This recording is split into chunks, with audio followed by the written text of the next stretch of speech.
Hello दोस्तों, स्वागत है आपका। तो आज हम पढ़ेंगे कक्षा 6 का हिंदी अक्षरा यूपी बोर्ड का पाठ 2। इसमें पाठ का नाम है अपना स्थान स्वयं बनाए।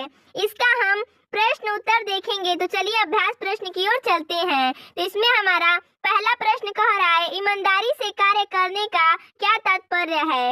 आपको कैसे पता चलता है कि आपके द्वारा कार्य ईमानदारी से किए गए। ईमानदारी पूर्वक कार्य करने के क्या क्या लाभ है। तो इसका उत्तर हो जाएगा, ईमानदारी से कार्य करने का तात्पर्य यह है कि मुझे जो भी कार्य करने को मिले उसे हम बिना किसी लोभ लालच के पूरा करें। ईमानदारी से कार्य करने से आदमी की चारों ओर प्रशंसा होती है। ईमानदारी से काम करने के अनेक लाभ हैं, जैसे आदमी की विश्वसनीयता बढ़ जाती है, लोग बड़े बड़े काम देने लगते हैं और जीवन में तरक्की के खूब अवसर मिलते हैं। साथ ही प्रतिष्ठा में भी वृद्धि होती है। चलिए अगला प्रश्न देखते हैं, 2 नंबर। इसमें कह रहा है, राजा के 7 मंत्री नशे में पाए गए। नशे के क्या क्या दुष्परिणाम होते हैं, अपने विचार लिखिए। इसका उत्तर हो जाएगा, नशा करना एक बुरी बात है। इससे लाभ कुछ नहीं होता, सिर्फ नुकसान ही होता है।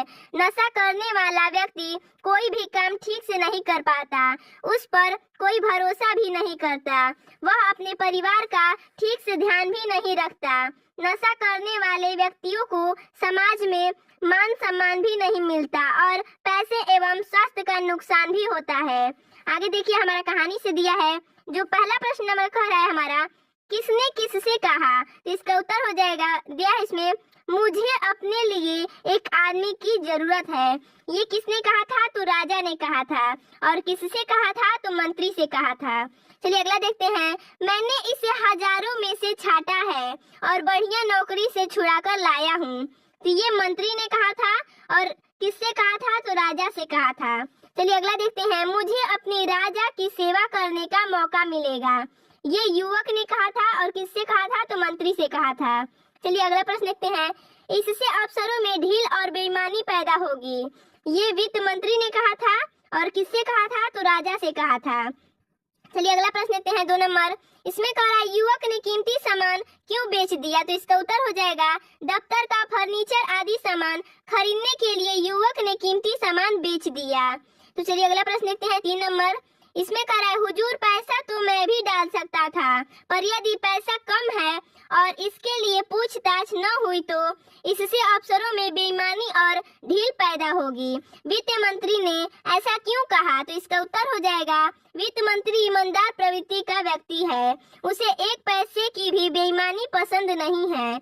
वह खुद जैसा ईमानदार है वैसा ही सबसे उम्मीद करता है और वह चाहता है कि राज्य के सभी कर्मचारी पूरी ईमानदारी से अपना कार्य करें, इसलिए वित्त मंत्री ने ऐसा कहा होगा। चलिए अगला प्रश्न देखते हैं, 4 नंबर। इसमें कह रहा है, राजा ने युवक को प्रधानमंत्री क्यों बनाया। तो इसका उत्तर हो जाएगा, राजा ने युवक की ईमानदारी और काम के प्रति लगन से प्रभावित होकर उसे प्रधानमंत्री बनाया। चलिए अगला प्रश्न देखते हैं, 5 नंबर। इसमें कह रहा है, कहानी में किस बात ने आपको सबसे ज्यादा प्रभावित किया और क्यों किया। तो इसका उत्तर हो जाएगा, मुझे कहानी में युवक की ईमानदारी, काम के प्रति उसका लगन तथा उत्साह आदि ने मुझे बहुत प्रभावित किया। वह अपने इन्हीं गुणों के कारण एक मामूली चपरासी से पहले वित्त मंत्री और फिर प्रधानमंत्री बना। तो चलिए अगला देखते हैं। अगला दिया हमारा भाषा की बात। तो इसमें हमारा पहला प्रश्न है, कह रहा है, इसमें निम्नलिखित शब्दों के पर्यायवाची लिखिए। तो इसमें हमारा शब्द दिया है, राजा, रात, सोना, दिन, खुश, निगाह। इसमें हमारा इसका पर्यायवाची शब्द लिखना है। तो देखिए इसका उत्तर हो जाएगा, राजा का पर्यायवाची शब्द हो जाएगा नरेश, रात का निशा, सोना का स्वर्ण, दिन का दिवस, खुश का प्रसन्न, निगाह का दृष्टि। चलिए अगला प्रश्न देखते हैं, 2 नंबर। इसमें कह रहा है, निम्नलिखित शब्दों के विलोम लिखिए। विलोम यानी कि उल्टा, यानी कि उन्नति दिया है तो इसका विलोम हो जाएगा अवनति। कृतज्ञ दिया है तो इसका हो जाएगा कृतघ्न हो जाएगा। अगला देखिए, बेईमान दिया है तो इसका हो जाएगा ईमानदार। अगला दिया अमीर, अमीर का हो जाएगा गरीब, अच्छा का बुरा। चलिए अगला प्रश्न देखते हैं, 3 नंबर। इसमें कह रहा है, निम्नलिखित पंक्तियों में उचित विराम चिन्हों का प्रयोग कीजिए। तो देखिए हमने यहाँ पर प्रयोग करके दिखाया आपको। दिया है, पेन, पेंसिल और रबर लिखने के साधन हैं। तो देखिए यहाँ पर हमारा कुछ भी विराम चिन्ह, उचित विराम चिन्ह नहीं लगा है, तो हमने यहाँ पर आपको लगा कर दिखाया है। चलिए अगला प्रश्न देखते हैं, 4 नंबर। जिन शब्दों के एक से अधिक अर्थ होते हैं उन्हें अनेकार्थी शब्द कहते हैं। जैसे हार, गले में पहने जाने वाली माला। हार यानी कि हार एक होता है पराजय। अगला देखते हैं।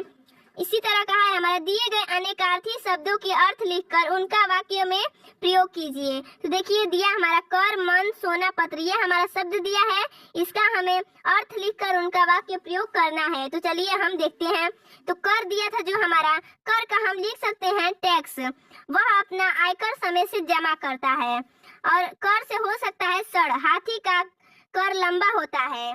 चलिए अगला देखते हैं। मन हो जाता है हृदय, वह मन का बुरा नहीं है।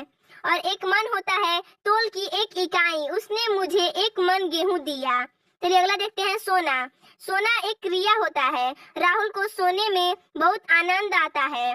और सोना एक धातु भी है। सोने के जेवर महिलाओं को बहुत पसंद होते हैं। चलिए अगला देखते हैं। इसमें कहा है पत्र यानी कि पत्ता भी होता है। पतझड़ के बाद बसंत में सभी पेड़ों पर नए पत्र लगते हैं। ये हमारा वाक्य प्रयोग हमने क्या किया है यहाँ पर। और पत्र मतलब चिट्ठी भी होता है। मुझे तुम्हारा पत्र मिला। चलिए अगला देखते हैं। 5 नंबर कह रहा है, संज्ञा या सर्वनाम की विशेषता बताने वाले शब्दों को विशेषण कहते हैं। निम्नलिखित पंक्तियों में आए हुए विशेषणों को रेखांकित कीजिए। देखिए हमने यहाँ पर लिख दिया है, जितने हमारे विशेषण आए हैं यहाँ पर लिख लिया, जिसका उत्तर हो जाएगा बढ़िया नौकरी से छुड़ा कर लाया हूँ। और हमने लिखा है दफ्तर सचमुच शाही दफ्तर हो गया है। और ग में लिख दिया है उन्होंने तेज आवाज में पूछा, ये हमारा विशेषण है। और घ में लिख दिया है उसने राजा को रद्दी लिफाफों की कहानी सुनाई। और अंग में दिया है सभी मंत्री महल के एक बड़े से कमरे में आ गए। और आगे दिया है सभी मंत्री बहुत लज्जित हुए। देखिए इसमें हमारा जो दिया था प्रश्न 5 तक दिया था, इसमें हमारा हमने आपको सारा प्रश्न उत्तर आपको बता दिया। इसमें जो हमारा जितना प्रश्न उत्तर था हमने आपको बता दिया। तो हम इसका अगला वीडियो जो हमारा पार्ट 3 है बहुत जल्द लेकर आएंगे। धन्यवाद दोस्तों।